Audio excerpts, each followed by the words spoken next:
Hey guys, Creator Mom. I just wanted to talk about the ending of The Happy Face Killer. If you haven't seen it and you're going to see it, don't watch this video because I'm going to ruin it for you. But oh my God. Okay, so in the Happy Face show, um, the Happy Face is in jail, the Happy Face serial killer. And this whole show revolves around his manipulation of his daughter, who is now, my age or a little bit younger. And her and her husband decide we're not talking to him anymore. We don't want anything to do with him, right? So he finds a nifty way to manipulate her to get her attention once again, so she can come and visit him and be part of his supply. So he creates, basically what he does is this is revealed on, I think this was the last episode.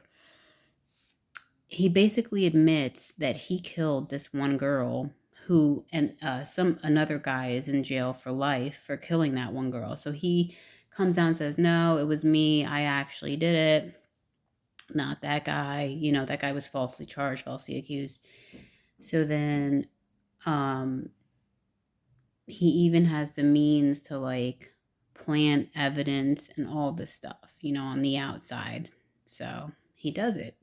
What he said he did was he looked through everybody on death row to see who would be the best candidate to say, hey, it was me who did it. It had to be a murder that happened because he was a trucker. So it had to be a murder that happened in a place he frequented often when he was on the road, etc. It had to make sense. So he planned it out. So then he, and this is big news because he had already been in prison for a long time. Like, oh my God, Happy Face Killer is saying like he actually wasn't responsible for this other murder that this one guy's on death row for. So his daughter works at a television show, but she does makeup there. And anyways, he calls the show and he goes, yeah, it's the Happy Face. And, I want to confess to another crime that I committed that another man is serving for, but I want to tell my daughter, I want to tell Melissa. He doesn't tell the guy that, hey, Melissa's my daughter, which makes her kind of confront the fact that, and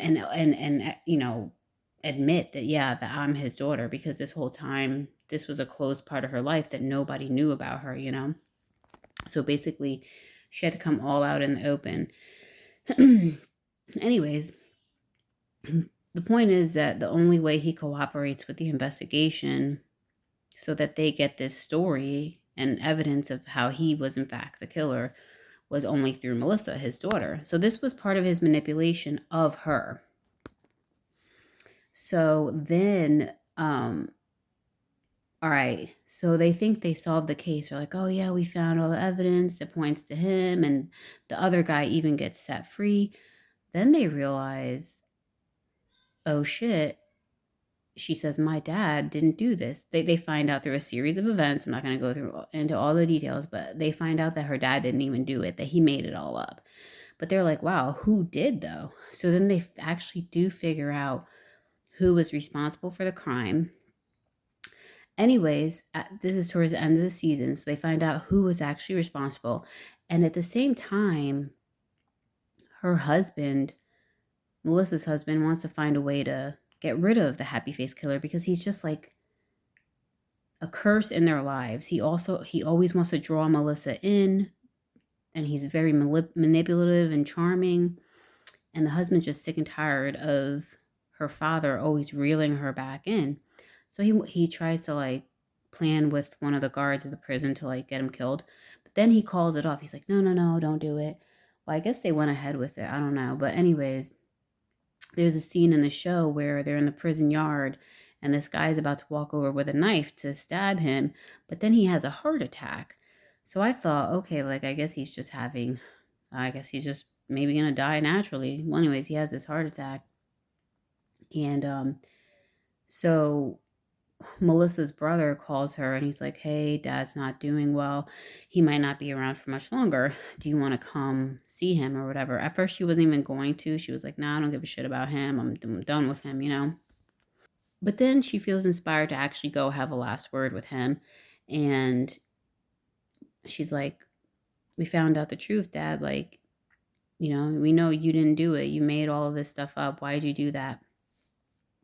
And the whole time during the show, he would refer to her and say, like, she's his little, like, star. You know what I mean? Like, he would tell her, you always, acted like you wanted to be famous and things like that. Like, he would say things like that about her. And anyway, so at this very end of the show, he goes, I did it all for you, Melissa. I did it all for you. So you could become a star. Now everybody knows who you are, and you're famous or whatever. So he's like, I did it for you. And that right there was like a sucker punch. I was like, oh my God, like, whoa. He just further uses his power to like try to keep on manipulating her, try to spin it around like, oh, I did it for you. Look, now everybody knows who you are. You're a star. So that was crazy. And she realized, like, man, that is so twisted. So, but the funny thing is that this thing that her father did change the course of her life. At the end of the show, now the show's going to take a different direction with Melissa and this other lady. They're going to do a true crime portion of the show, and it really did open up a new avenue and new passion. So, anyways, yeah, that was like a really messed up thing for him to do. But the thing that really sucks is just that at the end of the day, he did change the course of her life into something that probably is going to be more exciting and gratifying for her to do. And that's, I would say that this is part of the conundrum about having a manipulative or narcissistic parent, is that possible good life changes can come through things that they do. That's it.